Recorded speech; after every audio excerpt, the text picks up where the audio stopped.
गाय क्या cold drink पीती है, क्या फर्नीचर का यूज करती है। योगी आदित्यनाथ के सपनों का गौशाला है। हिंदुस्तान में रहना है तो या हुसैन कहना है। आवाज भी करते हैं। ये जांच को वापस कर लो, नहीं तो तुम बच नहीं पाओ। 25 लाख का ही नहीं रह गया है, ये मामला 40-45 लाख तक। 1,27,800 8 ग्राम प्रधानों को। नमस्कार, मैं संजू महादेवा और आप देख रहे हैं प्राइम इंडिया समाचार। प्राइम इंडिया समाचार के फ्रेम पर आपको ये एक गौशाला दिख रहा है। यह गौशाला कोई ऐसा गौशाला नहीं है, यह गौशाला है उत्तर प्रदेश के मुख्यमंत्री योगी आदित्यनाथ के सपनों का गौशाला है। अब आप कहेंगे कि उनका यह सपना कैसे हो सकता है। उनका सपना इसलिए ऐसे हो सकता है कि वो हमेशा से ही गौशाला को संरक्षण करने के लिए, गौशाला के बाहर जो भी बछड़े घूमते हैं उनके संरक्षण के लिए करोड़ों रुपए उनके निधि से आवंटित किए जाते हैं। ग्राम प्रधानों को, वीडियो को, एडीओ को, सेक्रेटरी को, यहां तक कि उससे जुड़े जितने भी अधिकारी हैं उन सबको। सबसे बड़ा दुर्भाग्य योगी आदित्यनाथ के लिए यह हो जाता है कि उनके अंतर्गत जो आने वाले अधिकारी हैं उनके सपनों के पैसों का ऐसा बंदरबाट करते हैं कि उस बंदरबाट में ये गौशाला में संरक्षित, मैं छायाकार महादेव चाहूंगा थोड़ा सा आप और आगे आ जाइए। इन बछड़ों को, इन जानवरों को देखिए, ये चारे विहीन जानवर हो गए हैं। अब आप कहेंगे कि ये चारा विहीन कैसे हैं, तो आप देख सकते हैं कि ये झुंड में यहां है, उनके सामने कोई चारा नहीं दिख रहा है। और ये हम कह सकते हैं कि पहला चारा घोटाला तो बिहार में हुआ था। उत्तर प्रदेश के यह मोहम्मदाबाद तहसील के करीमदीनपुर ग्राम पंचायत में यह दूसरा चारा घोटाला हो गया। पहला चारा घोटाला में संलिप्त लालू प्रसाद यादव पाए गए, दूसरे चारा घोटाला में यही इसी ग्राम पंचायत के ग्राम प्रधान समेत उनके कई करीबियों की संलिप्तता पाई जा रही है। यह मामला हमारे पास तब आया जब एक एप्लीकेशन माननीय मुख्यमंत्री महोदय उत्तर प्रदेश सरकार लखनऊ के नाम लिखा गया, जो कि स्क्रीन पे आपको अभी दिख भी रहा होगा। मैं इसको बाद में लेयर भी आपको लगा दूंगा इसी वीडियो से के साथ जोड़कर। और इसमें यह स्पष्ट रूप से बताया गया है कि करीमदीनपुर ग्राम पंचायत में स्थित जो गौशाला है, एक ही पैसा जो कि आवंटित हुआ इन जानवरों के लिए, इन पशुओं के लिए, इन बेजुबान मासूम पशुओं के खाने के लिए, चारा के लिए आवंटित हुआ। जब इसकी जांच पड़ताल यहां के कुछ रहनुमाओं के द्वारा की गई, किसी प्रकार से उन्हें पता चला तो उनके भी होश उड़ गए। और इसमें तो तब और मामला सामने आया जब इन्होंने इसकी शिकायत की मुख्यमंत्री पोर्टल पर, डीएम से, यहां तक कि ये सूबे के मुख्यमंत्री योगी आदित्यनाथ के गृह मठ पर भी ये लोग जाके वहां शिकायत की है। तब इस मामले में लीपापोती का कार्यक्रम शुरू हो गया। और यहाँ के जो भी इस लीपापोती करने वाले जो भी लोग हैं उनके द्वारा ये बताया गया कि चारा घोटाला का जो पैसा आया था उससे हमने ये यहाँ पर बाउंड्री वॉल करवा दिया। तो देखिए बाउंड्री वॉल क्या हुआ है, वो भी ईंट के द्वारा। मैं छायाकार महादेव चाहूंगा थोड़ा सा आप इस पिलर के बगल में आएंगे और ये बाउंड्री वॉल देखिए ईंट के द्वारा किया गया है। ईंट देखिए कितने मजबूत ईंट है, नीले रंग के ईंट है। आप देखिए, आप कहेंगे कि मैं थोड़ा सा गलत बोल रहा हूं, मैं सही बोल रहा हूं। देखिए ये ईंट आवाज भी करते हैं, आप देखिए खुद। अब आप कहेंगे कि ये तो टीन के हैं। जी हाँ, यही तो घोटाला हुआ है, इसी को जानना है। इसलिए कि इसमें क्या हुआ है कि चारा के पैसे से बाउंड्री वॉल करवा दिया गया। बाउंड्री वॉल आपके सामने है, वीडियो में कितनी सच्चाई है और शिकायतकर्ताओं की शिकायत में कितनी सच्चाई है ये बताने की जरूरत नहीं है। और भी बहुत कुछ है बताने के लिए, मैं जब बोलना शुरू करूंगा तो हो सके घंटों कम पड़ जाए, इसलिए कि मेरे पास शिकायतों का यहाँ पुलिंदा पड़ा है। एक एक सबूत है, एक एक वाउचर है कि किस किस प्रकार से यहाँ पर लीपापोती की गई है। मैं यहाँ के जो शिकायतकर्ता है जिन्होंने ये हिम्मत जुटाई ये बताने के लिए, मैं उन लोगों को सामने लाने से पहले एक बात और बताना चाहूंगा कि कुछ साल पहले ही हमारे एक मीडिया कर्मी ने इस गौशाला के अंदर किस प्रकार से बेरहमी से इन जानवरों के आंखों को और उनके शरीरों को किस प्रकार से जो कीड़े पड़े हुए थे, कौवे और पक्षियां नोच रहे थे। उस समय भी एक गहमा गहमी का माहौल तैयार हुआ था। और अब का माहौल देखिए। मैं सीधे चाहूंगा छायाकार महोदय जी से कि कैमरे का फ्रेम घुमाइए और यहीं पर एक शिकायत करता है, मैं उन्हीं से जानना चाहूंगा आपका परिचय। सबसे पहले आपको बहुत बहुत धन्यवाद। मैं नित्यानंद राय करीमदीनपुर का ही मूल निवासी हूं। महोदय 2022 की बात है, ये बृहद गौशाला करीमदीनपुर हमारे गांव में चलता है। यहाँ पे बड़ा क्षेत्र होने की वजह से जानवरों की संख्या बढ़ गई, जिससे कि जो सरकार द्वारा आवंटन धन आता था वो धन कम पड़ने लगा।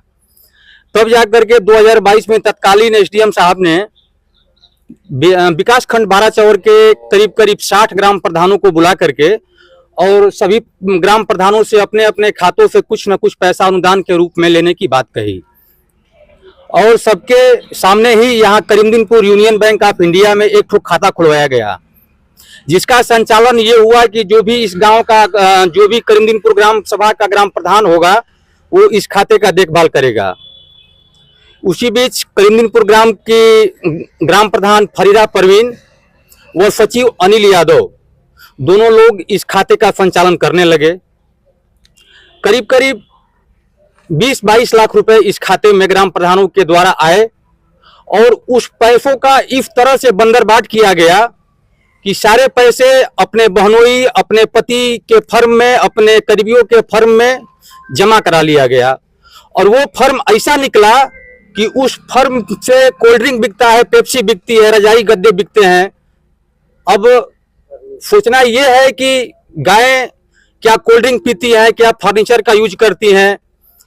तब जा करके हम लोग को जानकारी हुआ तो ये हमारे ही गांव के हैं जैनेन्द्र राम जी ने, इन्होंने 17/10/2024 को डीएम साहिबा के यहाँ एक पत्रक दिया जांच के लिए।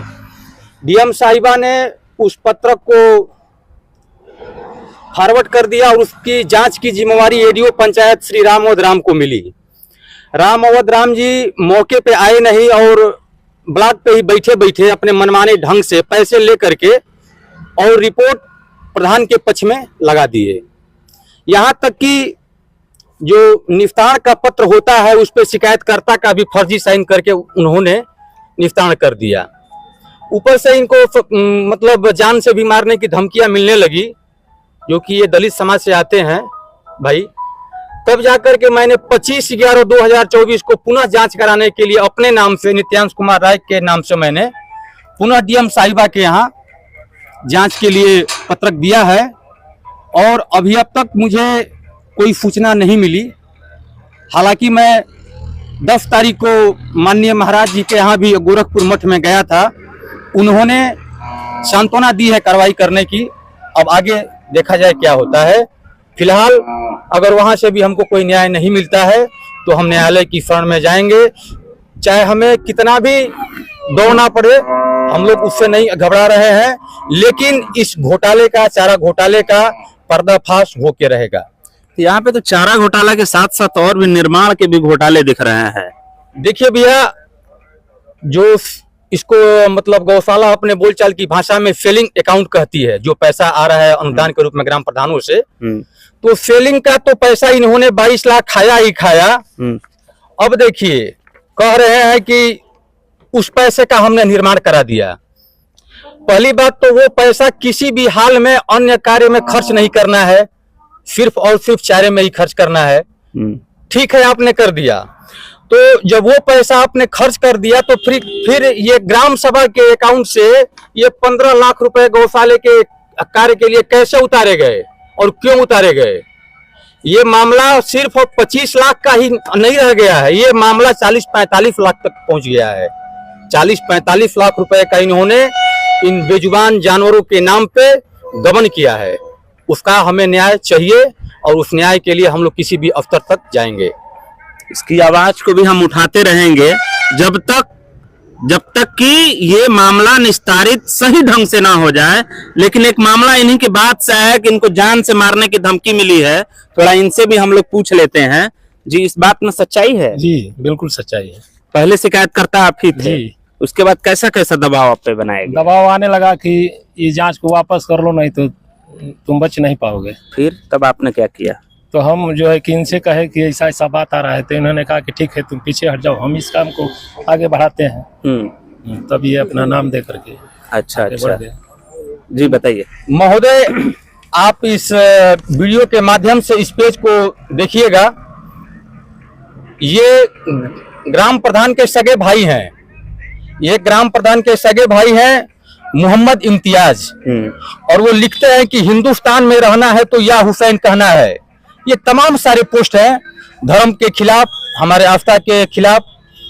अब आप इस पोस्ट के माध्यम से ही पता लगा सकते हैं, अनुमान कर सकते हैं कि इनकी जड़ें कहां तक हैं। हालांकि धमकियां हमको भी मिल रही हैं, लेकिन हम उन धमकियों से डरने वाले नहीं हैं, क्योंकि हम 83 साल की सली गड़ी जिंदगियों के जगह पे भगत सिंह की 23 साल की जिंदगी जीना पसंद करते हैं, और उससे हम डरने वाले नहीं हैं। हम कहीं भी और कभी भी जा सकते हैं और अब संघर्ष करेंगे।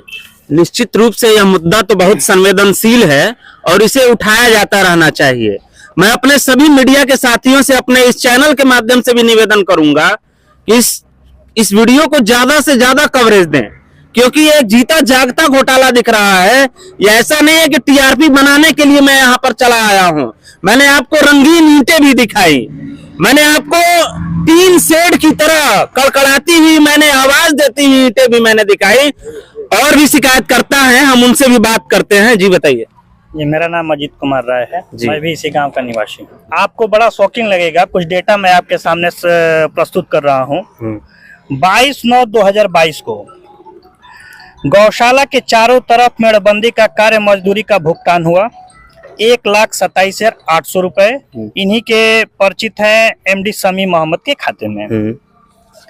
अब देखिए, फिर 30/12/2023 को लगभग 15-16 महीने बाद गौशाला के चारों तरफ मेड़बंदी का कार्य का भुगतान हुआ बाबा ईट भट्टा में 3 लाख रुपए। अच्छा। अब आप ये सोचिए कि 3 लाख रुपए का ईट आया 15 महीने बाद, और मजदूरी पेमेंट हो गई 15 महीने पहले। अच्छा, ये पेमेंट पहले हो गया है 15 महीने पहले 1,27,000। मजदूरी का पेमेंट हो गया है 15 महीने पहले 1,27,000। 1,27,800 रुपए ये वाउचर है। जी जी। और दूसरा पेमेंट लिया जा रहा है उसी कार्य के लिए, ईट मंगाया जा रहा है 15 महीने बाद 3 लाख का। 3 लाख का। अच्छा, ये कहाँ से संभव है कि ईट आया है? ये कब ईट आया है? ईट आया है 13/12/2023 को। अरे 30/12/2023। तो मतलब साल भर हो गए, और ईंट की देखिए, ईंट का कार्य भी हो चुका है। ये दीवारें टूट भी गई हैं और सब उजड़ भी गया। हो सके फिर से मरम्मत के लिए पैसा मंगाया जाए, ऐसा इनका शिकायत भी है। और सबसे बड़ी बात है कि ये कैसे संभव है कि ईट आया 1 साल बाद और मजदूरी लग गई पहले ही?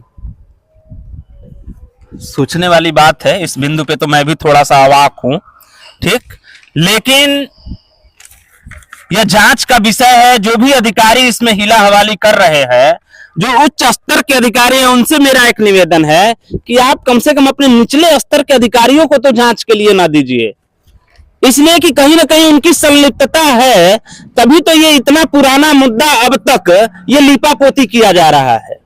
आप लोग उच्च स्तर के अधिकारी हैं, आप लोगों पे लोगों का विश्वास है, तो आप लोग इसको सीधे तौर से जांच करें और इस जांच को थोड़ा सा ईमानदारी से निस्तारित करें, ताकि इन बेजुबान जो जानवर हैं, आप ही के प्रदेश के मुख्यमंत्री योगी आदित्यनाथ के ये सपनों का ये गौशाला है।